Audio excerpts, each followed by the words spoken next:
Assalamualaikum warahmatullahi wabarakatuh. Salam sejahtera. Apa khabar semua? Diharapkan semua belajar dalam keadaan yang sihat, yang baik.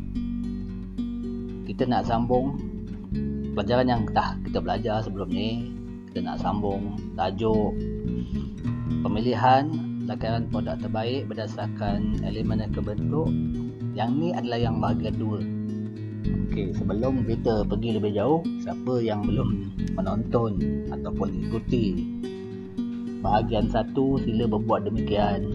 Sebab nanti awak akan tertinggal banyak hal. Nanti awak blur, awak confused, awak akan rasa kenapa macam ni. Kita tengok dulu ya bahagian 1 ni, apa yang kita buatkan bahagian 1 tu, apa yang kita ajar. Kalau tak, nanti tak faham susah. Okey, kelas.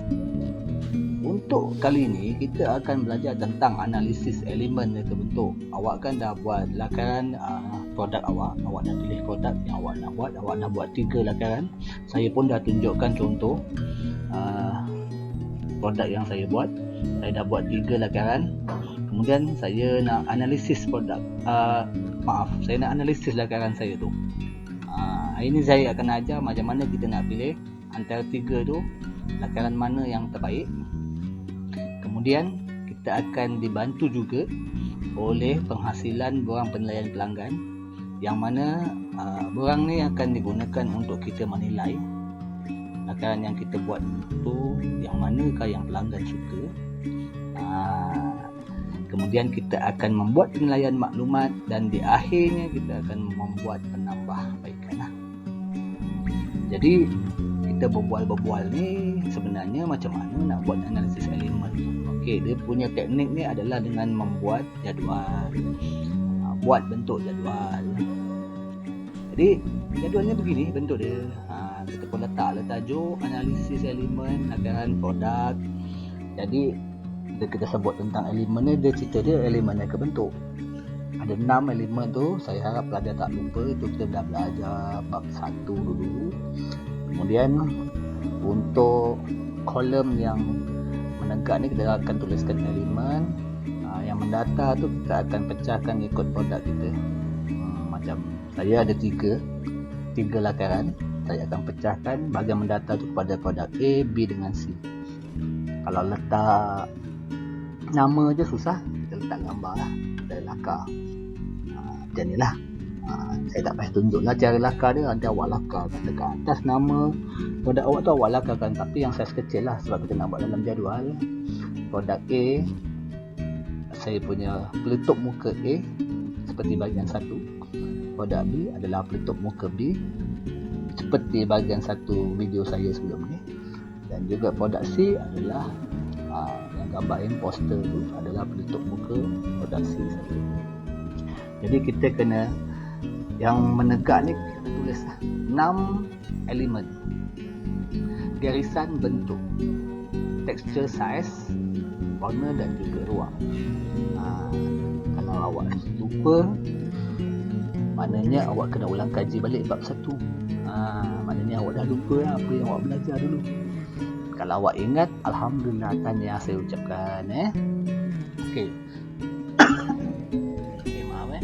Untuk yang pertama, perbandingan kita adalah garisan. Kita tengok garisan antara 3 produk ni, apakah garisan-garisan dekat lakaran kita tu. Untuk yang produk A tu, garisan hanya kelihatan pada bahagian jahitan. Okey, betul. Untuk yang produk B tu, saya memang lakar tak ada garisan yang itu. Saya cuma letakkan image ataupun simbol hati, simbol love. Tak ada garisan. Manakala produk C, garisan hanya kelihatan pada bahagian pembahagi panel. Okey, kita tengok situ elemen garisan ada pada produk A dan C saja. Kemudian untuk bahagian bentuk, untuk bentuk pelitup sebenarnya tak ada beza banyak. Perbezaan yang paling jelas kelihatan adalah pada bentuk tali. Jadi saya tuliskan dekat dalam jadual saya, sebab yang bentuk paling berbeza adalah bahagian tali, yang mana tali untuk produk A itu adalah tali yang boleh dilaraskan. Manakala untuk bahagian B pula adalah jenis tali yang melepasi kepala ataupun kita panggil overhead.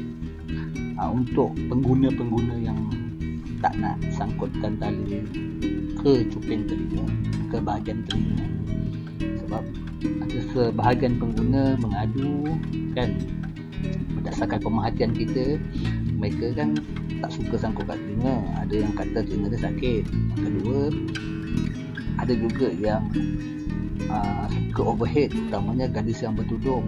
Sebab tu kalau awak perasan, masa mula-mula sibuk dengan pemakaian mask kat Malaysia ni, ramai orang buat extender. Dia sambungkan tali yang mask biasa tu, dia sambung untuk letakkan kat belakang kepala. Sebab bila pakai tudung, telinga kan so nak masukkan mask tu susah, jadi dia sangkut kat belakang kepala tu.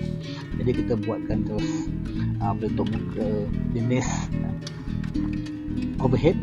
Yang ketiga adalah jenis yang kekal lah. Bentuk tali kekal ni maksud tadi ialah salah satu panel bentuk muka tu saya tepuk lubang, kita akan bentukkan lubang supaya dia kekal juga, tak payah nak jahit-jahit tali lagi, habis dia kekal. Terus adjust dekat bahagian panel akhir tu, kita buat lubang untuk masukkan sini. Okey, dari segi saiz dari segi saiz produk A dengan B saya tu saya sederhana. C tu saya memang tak nak buat besar, jadi bukan setakat hidung dengan mulut, jadi dengan dagu-dagu sekali kita cover, kita tutup senang. Dia besar lah, senang kata dia besar, nampak mata sikit je. Warna, dari segi warna, produk A adalah warna cerah. Produk B seperti yang awak lihat, memang kita buat warna hitam yang paling pekat, yang gelap sekali. Produk C saya akan buat warna yang sederhana gelap, tak nak hitam habis. Kita pakai dua warna kelabu paling gelap dengan kelabu yang cerah sikit untuk dua panel kanan dan kiri. Kanan kita pakai kelabu yang cerah, kiri tu yang ada logo imposter tu kita akan letakkan warna kelabu yang lebih gelap. Jadi saya letakkan di situ warna sederhana gelap. Dan elemen yang terakhir adalah ruang. Jadi daripada tali kanan ke tali kiri itu, ruang untuk produk itu dia besar, dia tak ada image apa-apa banyak. Dia cuma ada tulisan logo TikTok dia saya buat semalam. Okey. Jadi saya biarkan ruang tu besar. Kalau B tu ruang tu jadi kecil sebab dipenuhi dengan corak hati. Manakala C tu dia nampak sederhana, dia besar sebenarnya ruang dia, tapi dia sederhana sebab kita pakai dua warna. Kita pakai dua warna kiri kanan, jadi ruang yang besar tu nampak sederhana. Dia tak nampak besar sangat ruang tu. Ya. Okey, jadi selepas tiga-tiga tu kita dah timbang-timbangkan yang mana nak pilih. Macam saya, mungkin saya akan pilih yang mana agaknya. Macam nak pilih C. Tapi kita tengok dulu apa kriteria yang perlu ambil. Satu, kita kena pilih letuk muka yang menarik perhatian pelanggan. Antara A, B, C tadi, yang mana menarik perhatian? B, yang mana awak rasa warna dia seimbang dan sesuai? Ini semua lapisan masyarakat, semua golongan boleh pakai, warna dia seimbang, taklah terlalu menonjol dan tidaklah terlalu simple. Lepas tu bentuknya mudah dihasilkan. Kalau bentuk mudah dihasilkan ni maknanya dalam satu hari kita boleh hasilkan banyak letuk muka. Kalau dia mudah, mungkin satu hari boleh buat 50, 100 letuk muka dengan pekerja yang kita ada. Tapi kalau dia susah, mungkin satu hari kita punya production ataupun pengeluaran kita, penghasilan tu boleh terhasil 10, 20 je. Yang mana pula mempunyai nilai estetika. Itu yang keempat. Yang kelima, kita tengok lakaran kita tu yang mana yang paling lengkap sekali. Kalau ikut lengkap tadi, tiga-tiga tu macam lengkap lah maklumat. Tapi kita kena tengoklah lagi empat tu, nilai estetika yang mana, bentuk yang mana senang dihasilkan, kita fikir-fikirkan dan kita pilih. Jadi saya dah terang lagi bersuluh, nampaknya saya dah pilih lakaran produk C. Sebab saya rasa dia menarik perhatian, macam kita bincangkan tadi. Warna dia pula seimbang. Menarik perhatian sebab dia lain daripada kebiasaan saya rasa mas ni ataupun letuk muka ni. Warna dia seimbang pula, kiri dengan kanan tu dia ada warna sederhana gelap. Bentuk pun mudah dihasilkan sebab saya rasa kita tak perlu nak jahit tali, nak masukkan tali dekat lubang mana-mana. Yang rasa saya akan mengambil masa yang panjang. Mungkin kita boleh tebuk panel tu dengan mesin je, sebab kalau saya gunakan material yang senang tebuk, kita terus tebuk je lubang untuk sempat sangkut telinga, macam tak lama tu, pantas. Lepas tu nilai estetika, saya rasa bentuk yang unik dan juga pengaruh logo akan menaikkan nilai estetika produk tu. Dan okey, maklumat lengkap, semua maklumat yang diperlukan ada dinyatakan dalam lakaran saya untuk produksi. Jadi saya pilih lakaran produksi. Tapi kalau awak masih rasa was-was macam saya, katalah saya masih macam ragu-ragu lagi, macam ya tak ya nak pilih yang C ni, salah satu cara lagi yang awak boleh buat ialah awak hasilkan borang penilaian pelanggan. Okey, kalau awak nak membina borang penilaian pelanggan, kita kena tahu apakah sebabnya kita buat. Yang pertama ialah kita nak dapatkan pandangan dan pendapat pelanggan. Sebab pelanggan ni adalah orang akhir ataupun individu akhir yang akan membeli produk kita. Jadi pendapat dia penting. Kemudian kita tetapkan kumpulan sasaran, siapa yang akan membeli produk kita tu. Kalau macam contohnya awak punya sasaran ialah remaja dan dewasa, jangan bagi pada penilaian pelanggan tu bagi kepada baby ataupun kepada kanak-kanak kan. Kemudian dia punya tip ialah lebih ramai responden adalah lebih baik, dan akhir sekali pecahkan kepada beberapa jantina, dua jantina, dan juga beberapa peringkat umum, mungkin tua, dewasa dan juga remaja. Boleh pecahkan kepada kumpulan begitu. Ini adalah contoh. Awak boleh tengok dekat pada buku teks, tapi ini adalah contoh macam mana nak buat ataupun bina soalan bagi borang penilaian pelanggan. Soal selidik lah. Macam saya letakkan kat situ produk A, B, C, saya letakkan gambar dekat soalan saya tu. Saya bagilah soalan, apakah pendapat anda tentang pelitup muka selain bagi tujuan kesihatan? Sebab saya nak tahu saya punya responden ni jenis yang macam mana. Adakah yang jenis tak kisah ke, ada ataupun yang jenis cerewet ke? Sebab sebahagian daripada pelanggan menganggap pelitup muka ni adalah penambah gaya. Ada juga yang sekadar untuk memenuhi tuntutan kerajaan kena paksa pakai sebab dah undang-undang, ataupun dia rasa pelitup muka ni melambangkan kepribadian pemakai. Jadi kalau awak pakai warna apa, menunjukkan awak ni orang yang bagaimana, macam mana kan, macam pakaian, kasut, seluar. Kadang-kadang kita tengok penampilan gaya seseorang tu berdasarkan apa yang dia pakai. Saya nak tengok saya punya responden ni orang yang dia macam mana. Dia anggap mustahak ke tak mustahak menghasilkan pelitup muka yang bergaya kan. Yang kedua, yang mana antara tiga lakaran tu yang dia rasa ada nilai estetika. Kita tanya dia, antara tiga ni mana yang awak rasa dia ada nilai estetika yang macam unik kan, macam awak rasa macam cantik lah, macam menarik perhatian. Jadi kita tanya dengan pelanggan kita. Contoh soalan yang ketiga, saya tanyakan pula pada pelanggan, apakah warna yang dirasakan sesuai ataupun tak sesuai. Macam saya letak dekat situ, saya buat tick, right dan juga pangkah. Maknanya dia tengok produk A tu warna dia sesuai tak cerah. Kalau dia rasa sesuai, maknanya kita kekalkan produk A tu warna putih. Kalau dia kata B tu tak sesuai, mungkin dia kena tukar warna yang cerah.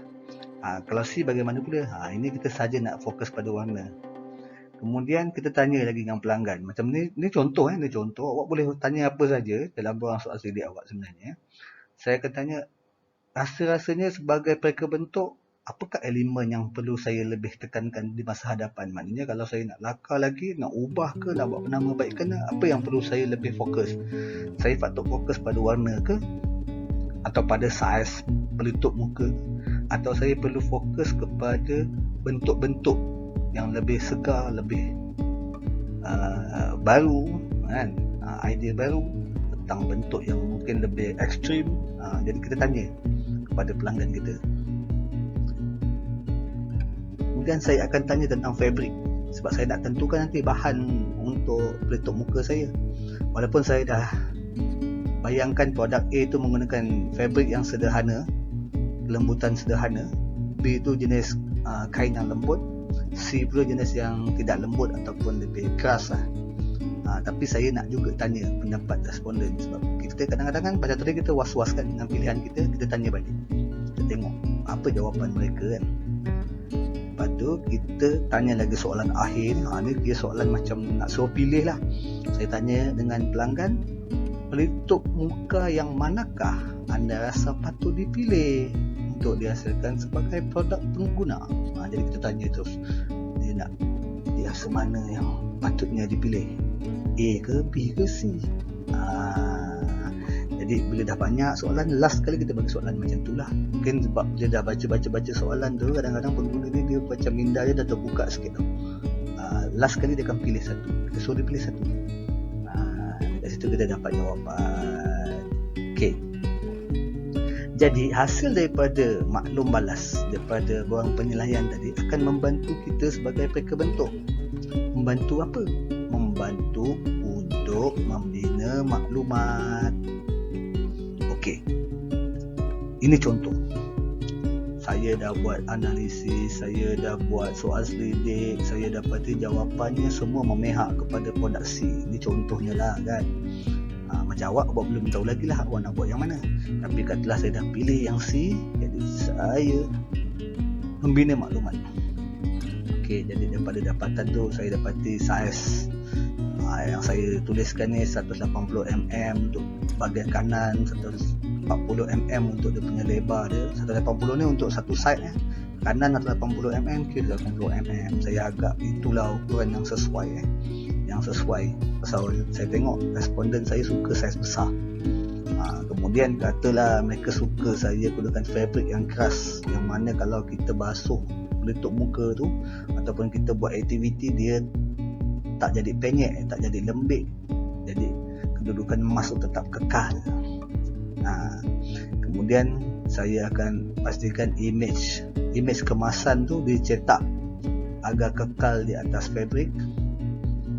Dan jahitan-jahitan pula saya akan tutup dengan satu jalur putih supaya terlindung. Warna pula seimbang kanan dan kiri. Dan lubang penyangkut jenis tahan lasak telinga, nyangkut telinga tu, tahan lasak tu penting sebab banyak kes pelitup muka penyangkut telinganya putus ataupun tanggal. Jadi saya rasa kalau saya pilih produk C ni senang dijual, orang suka, tahan lasak. Jadi walaupun saya rasa semua dah okey, mungkin soalan tadi keluar 20 soalan, 10 soalan, mungkin lebih, kita juga kena dapatkan pandangan cita rasa terkini pelanggan. Apakah trend semasa? Sebab kalau kita tak ikut trend semasa, tak ikut kehendak pasaran semasa, produk kita akan gagal bersaing dengan produk sedia ada. Jadi benda ni pun penting juga. Jadi untuk bersaing dengan produk sedia ada di pasaran, kita hendaklah dapatkan info ataupun maklumat terkini tentang current market atau pasaran semasa, taste semasa, cita rasa yang terkini, apa yang orang sekarang ataupun pelanggan sekarang suka dan ingin. Okey, selepas saya buat kajian sikit, saya dapati ada 2 penambahbaikan yang akan saya laksanakan pada produk saya. Produk awak mungkin berbeza lah, tapi produk saya ni bila saya buat kajian, bila tanya pelanggan kata bila gunakan fabric yang keras ni mungkin susah nak nafas sebab dia tebal. Jadi saya buat penambahbaikan dengan meletakkan lubang pengudaraan berpenapis. Jangan lubang tu, kalau lubang dia dah tak guna pakai pelitup muka, dia lubang pengudaraan berpenapis bagi menambah keselesaan pemakai. Jadi kita punya pemakai pelitup muka kita tu boleh bernafas dengan lebih baik berbanding tak ada lubang. Dan kemudian image kemasan saya pun saya tukar kepada image yang lebih popular. Jika sebelum ni saya letakkan image watak daripada game Among Us, saya tukar kepada PUBG sebab saya dapati image PUBG lebih digemari dan disukai oleh ramai orang. Jadi saya rasa kalau letak PUBG dengan lubang pengudaraan berpenapis tu akan menaikkan nilai ataupun image bentuk muka saya. Itulah penambahbaikan yang saya buat. Jadi inilah dia lakan akhir produk saya, macam tu lah rupa dia kalau kita keluarkan di pasaran satu hari nanti. Jadi pelajar-pelajar, apa tugasan awak di akhir pelajaran kita hari ini? Awak yang pertama, sebab semalam ataupun sebelum ni awak dah buat 3 lakaran, hari ini awak kena buat jadual. Buat jadual analisis elemen lakaran produk. Jadi awak bina jadual awak sendiri. Okey, buat jadual, awak tulis elemen-elemen tu untuk nanti senang awak buat perbandingan. Tugasan yang kedua, awak hasilkan borang penilaian, buat borang soal selidik, 10 soalan ke 20 soalan. Tapi jangan awak edarkan kat taman perumahan awak pula. Nanti awak dah buat soalan tu, tanya dengan ahli keluarga. Sebab ni kan masa pandemik, awak tak boleh keluar. Gunakan ahli keluarga awak sebagai responden. Kemudian apa jawapan mereka dan juga apa analisis yang awak dah buat sebelum ni, awak gabungkan kedua tu untuk awak timbang tarakan, nilai-nilaikan untuk awak buat pemilihan produk. Bila awak dah pilih antara 3 tu, produk mana yang awak dah nak buat, nak hasilkan, pilih satu dan awak buat penambahbaikan dia. Okey. Penambahbaikan ni dilakukan selepas mendapat keputusan dari analisis elemen dan juga hasil borang penilaian pelanggan. 2 tu kena buat dulu, baru boleh buat penambahbaikan. Kalau tak, nanti penambahbaikan awak tu kita kata shock sendiri. Awak yang suka-suka je buat penambahbaikan, awak tak tanya dengan pelanggan, tak boleh. Sebab akhirnya nanti yang nak membeli mereka kan, kena ikut pelanggan. Customers always right. Okey, itu saja untuk hari ini.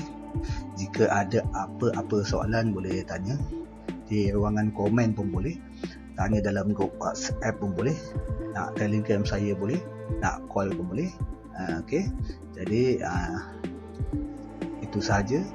Jika ada apa-apa soalan, jangan malu tanya, sebab kalau malu bertanya sesat jalan. Okey, itu saja. Kita akan berjumpa di tajuk yang akan datang. Assalamualaikum warahmatullahi wabarakatuh. Stay safe, stay healthy. Salam sejahtera semua. Assalamualaikum. Bye.